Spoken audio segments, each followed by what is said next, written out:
Jonas capítulo 4, o verso 4. O Senhor lhe respondeu: você tem alguma razão para essa fúria? Que Deus aplique a sua palavra em nossos corações. A pergunta que o Senhor faz a Jonas é também o título que eu quero dar a essa mensagem. Você tem alguma razão para essa fúria? O estudo que eu venho fazendo no livro de Jonas, eu me inspirei principalmente em dois pesquisadores que têm somado para a gente entender a Bíblia. Um é um professor de uma universidade lá da Suíça, o Heinrich Knauf, não sei como é que pronuncia. E um segundo, que é conhecido como pastor dos pastores, é o Eugene Peterson, um camarada de Deus. E esses dois pesquisadores nos ajudam muito a entendermos o texto bíblico, porque todo o cuidado com o texto bíblico demanda um estudo, uma interpretação. E o texto que nós lemos do livro de Jonas, ele é um texto muito provocador. O livro de Jonas, como um todo, é uma provocação. A história de Jonas, ela é muito famosa. Por outro lado, o final da história pouco é dito. O que mais a gente ouve da história de Jonas é o fato dele ter sido um profeta que deveria ir para uma cidade, desobedece à voz de Deus, vai para uma outra cidade, no meio do caminho, Deus manda uma tempestade, ele é jogado no mar, um peixe engole Jonas e devolve Jonas para o destino em que ele deveria caminhar. Bem, Deus manda Jonas para Nínive, que era a capital da Assíria. E a Assíria era a principal nação em relação à matança, a extermínio. E Jonas então decide ir para Tarsis, que é uma cidade muito mais imaginada, uma cidade dos sonhos, uma cidade onde tudo lá é perfeito, tudo lá é bom. Todos os povos, de alguma forma, sempre construíram essa ideia de um lugar perfeito, um lugar de paz, um lugar onde tudo tem em abundância, onde ninguém mexe com ninguém. Então, Jonas está nesse conflito entre ir para um lugar extremamente perigoso e fugir para um lugar onde tudo vai bem. Esse é o conflito de Jonas e, de alguma forma, esse é o conflito de todo ser humano quando se depara diante de situações que não lhe são favoráveis. Às vezes a gente tem o desafio de encarar algo que está nos incomodando ou nos perturbando e nos vem à mente a possibilidade de fugir, chutar o pau da barraca, se mandar para as Tarsis da vida. Nínive, como eu falei, era a capital do Império Assírio e durante mais de um século foi a maior cidade do mundo, durante o período em que o Império Assírio dominava. E a Assíria, ela era famosa por seus atos violentos e pelos seus carros de guerra. E você pense o impacto que foi isso para aquele tempo, porque até então não se tinha esses carros de guerra. A Assíria inaugura isso com uma violência e os profetas então começam a descrever isso com muita dor. Por exemplo, o profeta Naum, eu não vou te torturar, a desafiar você a abrir, mas se você ainda estiver lá com a Bíblia aberta em Jonas, você só vai passar algumas páginas. Você vai achar lá Jonas, Miqueias, Naum. Naum, lá no capítulo 3, os versículos de 1 a 3, vai descrever o que era a Assíria. Olha como é que esse profeta está descrevendo. Se você não conseguir achar, ao menos ouça e preste atenção. Diz assim, Naum capítulo 3, versos de 1 a 3. Ai da cidade sanguinária, repleta de fraudes e cheia de roubos, sempre fazendo as suas vítimas. O estalo dos chicotes, o barulho das rodas, o galope dos cavalos, o sacudir dos carros de guerra, cavaleiros atacando, espadas reluzentes e lanças cintilantes, muitos mortos, montanhas de cadáveres, corpos sem conta, gente tropeçando por cima deles. Que descrição horrenda, né? Dolorosa. Você pensa o profeta descrevendo isso era um profeta que estava sofrendo a devastação da Síria. O povo de Israel foi escravizado também pela Síria, dominado, e lamentava essa matança. Volta agora para o capítulo 2, ainda aí em Naum. No capítulo 2, o verso 4, ele dá uma descrição dos carros de guerra, para a gente ver como é que foi o impacto de uma nação de repente aparecer com esses carros de guerra. Diz o verso 4: os carros de guerra percorrem loucamente as ruas e se cruzam velozmente pelos quarteirões, parecem tochas de fogo e se arremessam como relâmpagos.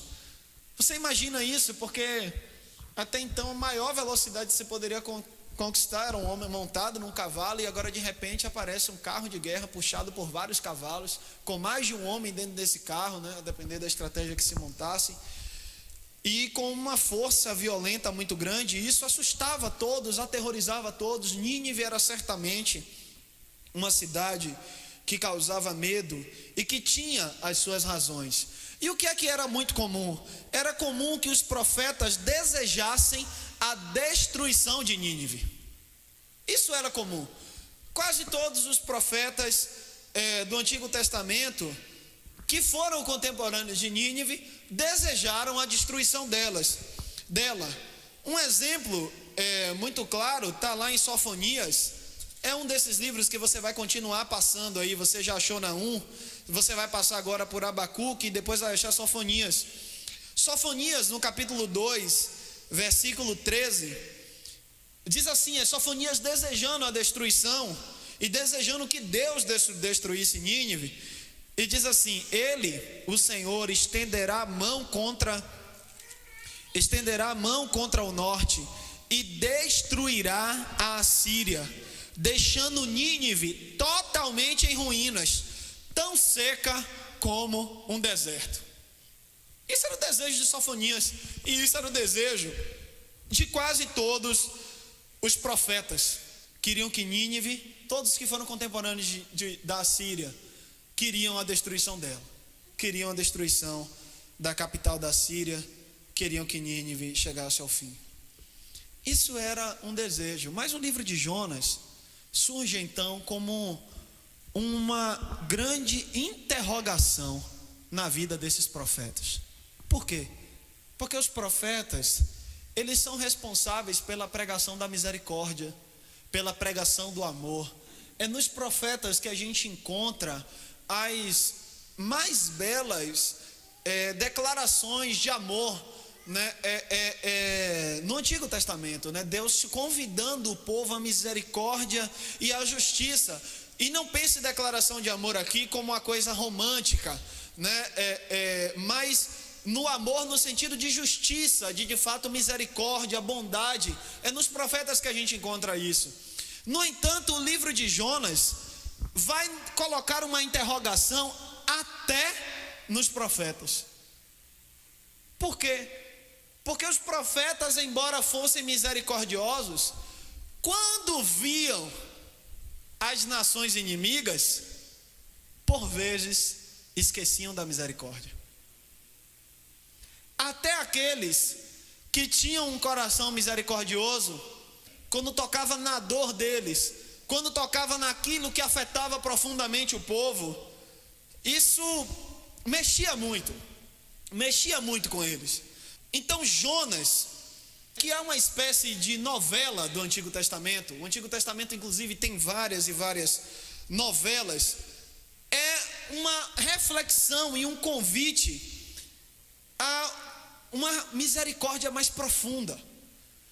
Jonas agora coloca não somente o povo, mas também os profetas para uma reflexão maior. Ele questiona, a partir da cena de um profeta que esquece da misericórdia, como é que deve ser a nossa vivência, e no caso de Jonas especificamente a vivência do povo de Israel naquela época, enquanto povo de Deus. Povo de Deus.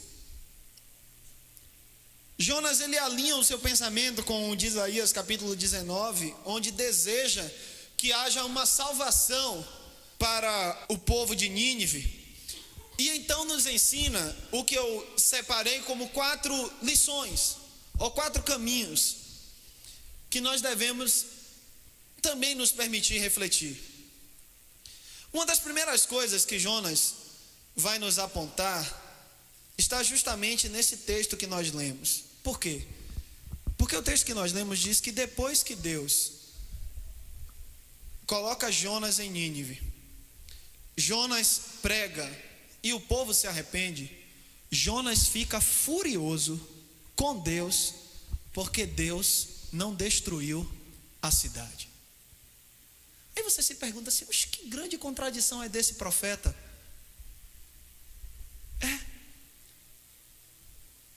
Essa é a contradição. Porque lá no fundo, a fuga de Jonas, ao contrário do que às vezes a gente ouve, não era necessariamente por medo de Nínive. O medo de Nínive estava assim. Mas o maior motivo da fuga de Jonas era um ódio lá dentro que ele guardava de Nínive. Pregar Deus em Nínive seria reconhecer que Deus não queria a destruição de Nínive, que Deus queria o bem daquele povo. E isso era mexer com Jonas, porque Jonas lá no fundo queria que Deus mandasse fogo do céu e matasse todo mundo. Era isso que estava lá no coração de Jonas. E Deus sacode as estruturas de Jonas. E ao lermos Jonas, Deus sacode também as nossas estruturas para nos ensinar essa primeira lição que eu destaco, de que Deus não é só o meu Deus. Deus não é propriedade exclusiva de ninguém. Durante muito tempo o povo de Israel pensou que Deus era só o Deus de Israel. E Deus o tempo todo estava tentando ensinar a eles que Deus era além. Deus não era só o Deus de Israel. Deus não queria cuidar apenas da nação de Israel. Deus queria cuidar também dos ninivitas. Deus queria cuidar também de todos os povos. O profeta Amós, que é um desses profetas que está próximo aí dos livros que nós estamos lendo, fica 2 livros antes de Jonas. Amós, Obadias, Jonas. Amós, no capítulo 9, o verso 7, Deus lança uma grande interrogação ao povo de Israel. Olha que interrogação Deus lança. Preste muita atenção. Vocês, israelitas, não são para mim melhores do que os etíopes, declara o Senhor. Eu tirei Israel do Egito, os filisteus de Caftor e os arameus de Quir. Você lembra os filisteus que brigavam direto com o povo de Israel? Sabe o que é que Deus está dizendo aqui? Que ele, assim como libertou Israel do Egito, libertou os filisteus e libertou os arameus também. Só chegou até nós o texto de Deus libertando Israel do Egito.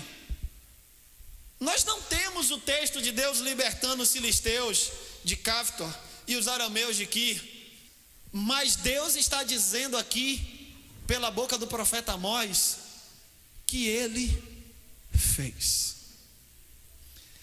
Sabe por quê? Porque Deus está para além de nós. Inclusive Deus está para além das nossas brigas. Porque o povo de Israel vivia em pé de guerra com os filisteus. E a gente poderia pensar o seguinte, que Deus é aquele que liberta Israel e detona os filisteus. E o que Deus está dizendo é o seguinte: epa, essa sua briga aí, essa sua briga que não discerne o que é um ser humano, que não aprende a cuidar do outro, que não discerne o valor da vida, eu não compro. A briga que Deus comprou era para libertar o oprimido.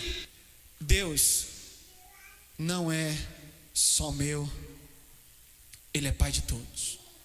Sabe aquela pessoa que pisa no teu pé? Deus cuida dela também. Deus cuida de todo mundo. Talvez parte do cuidado de Deus com a sua vida seja te afastar de algumas dessas pessoas que tanto querem pisar no seu pé. Mas não pense que Deus compra a nossa sede de vingança. Deus está cuidando do mundo. E graças a Deus que Ele é Deus e não nós. Se fôssemos nós, a nossa sede de vingança já teria acabado com tudo. Mas o texto ainda nos aponta um outro caminho, uma outra verdade, uma outra lição. O texto nos diz que Jonas se irou no capítulo 4, quando nós lemos mais cedo, durante a leitura bíblica. Ficou irado primeiro porque Deus não destruiu Nínive. Quando deu mais tarde, aí o tempo foi passando, aí Jonas decidiu deitar. Aí a Bíblia diz que Deus fez crescer uma planta. Jonas deitou, estava um sol quente, aí Deus cresceu a planta e a planta protegeu a cabeça dele. Aí Jonas ficou debaixo da sombra. Aí depois Deus mandou um vento e arrancou a planta. Aí Jonas aí bateu os pés e disse: eu quero morrer, não aguento mais assim, tá, isso é um absurdo, não é? É bem infantil mesmo assim o comportamento de Jonas, porque o texto quer mostrar a imaturidade que ele tinha, a imaturidade na fé, a imaturidade na vida, independente da idade. Inclusive, imaturidade na fé nem sempre é sinônimo de idade, nem sempre. Não tem idade para ser imaturo na fé, como também não tem idade para ser maduro. Jonas está lá e se esperneando. Aí Deus chama ele e diz assim: ô Jonas, você tem alguma razão para estar furioso? Você tem alguma razão? Aí ele responde: sim, eu tenho, ponto. Eu tenho e inclusive estou com vontade de morrer. Aí Deus vira para ele e diz assim: ó, você tem pena de uma planta que você nem plantou, e não quer que eu tenha misericórdia de Nínive, onde tem ser humano lá? E aí o texto termina sem a gente saber se Jonas se arrependeu de novo, termina, deixa em aberto para que a gente responda. Não deixe Jonas responder sozinho, a gente também responda a essa pergunta.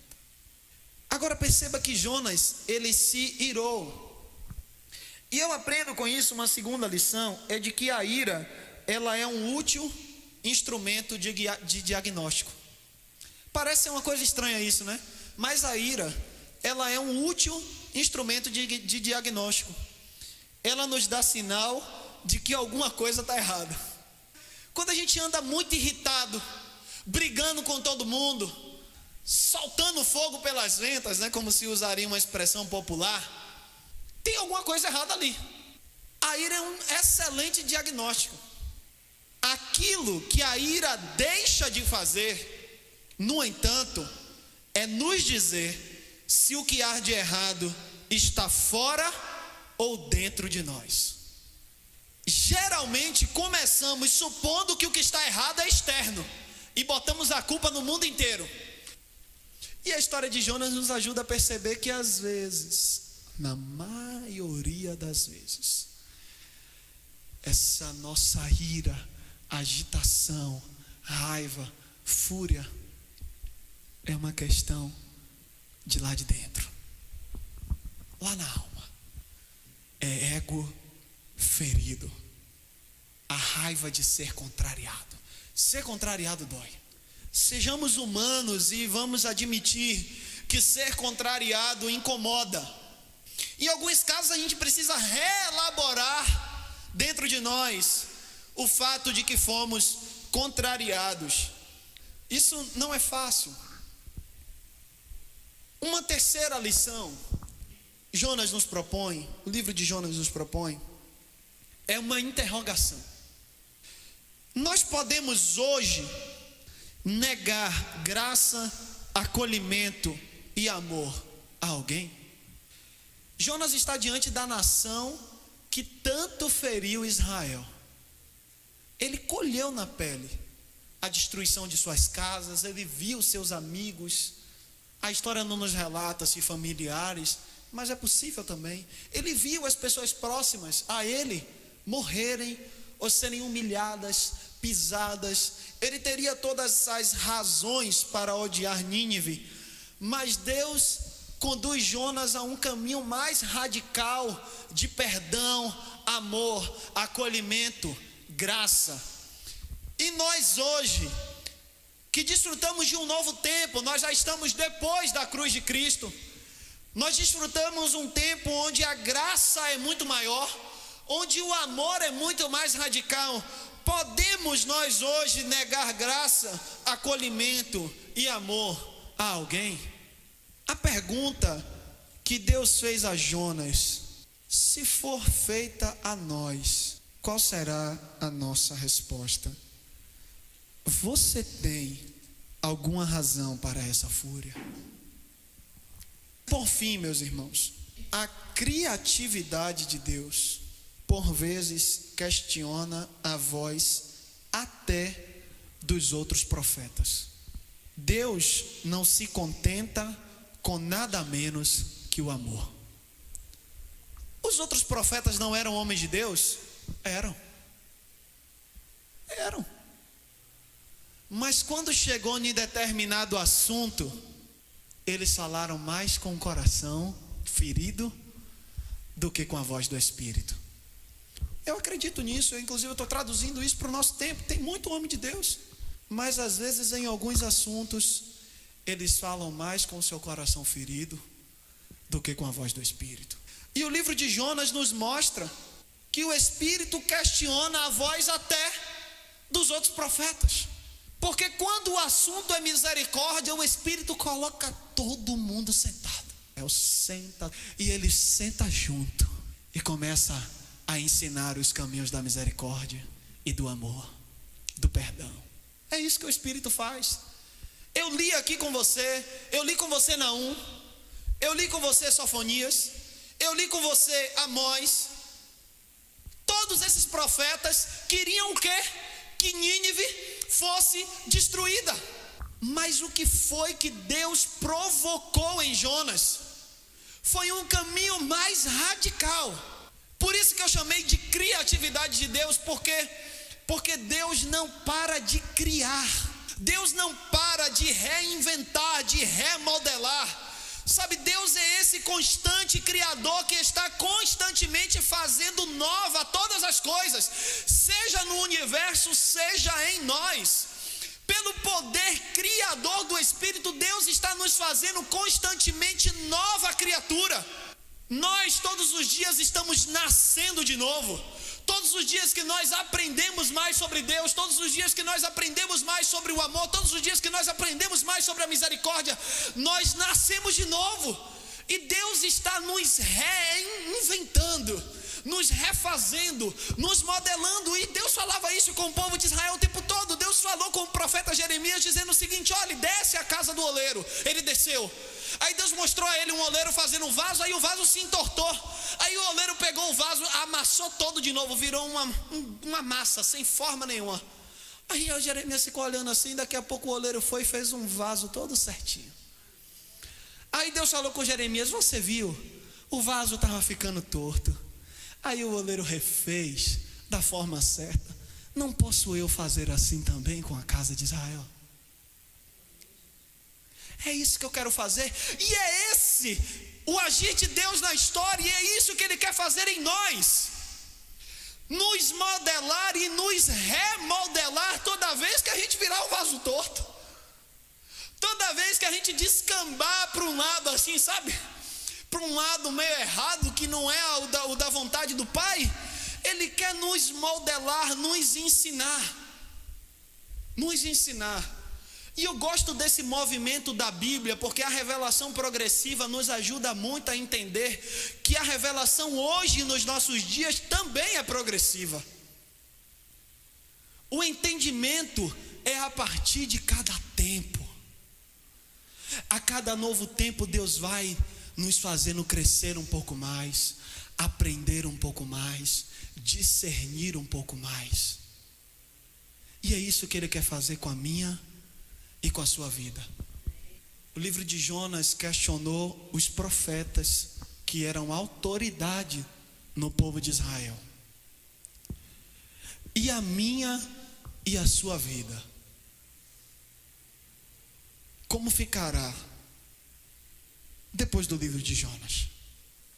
Jonas, mesmo depois de ter sido engolido pelo peixe, ainda resistia.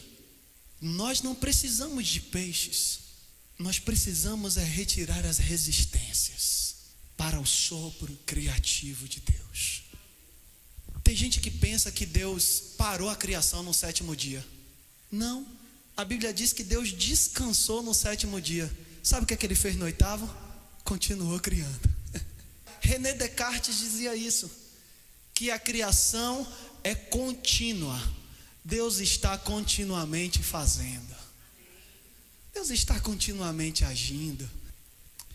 E no meu e no seu coração tem espaço para Deus continuamente criar. É lícita essa tua ira? Você tem alguma razão para essa fúria?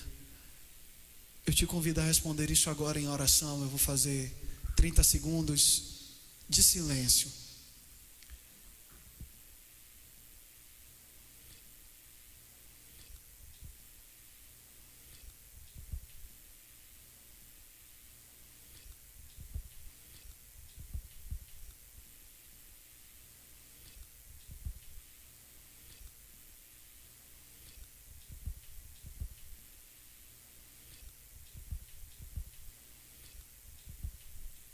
Senhor,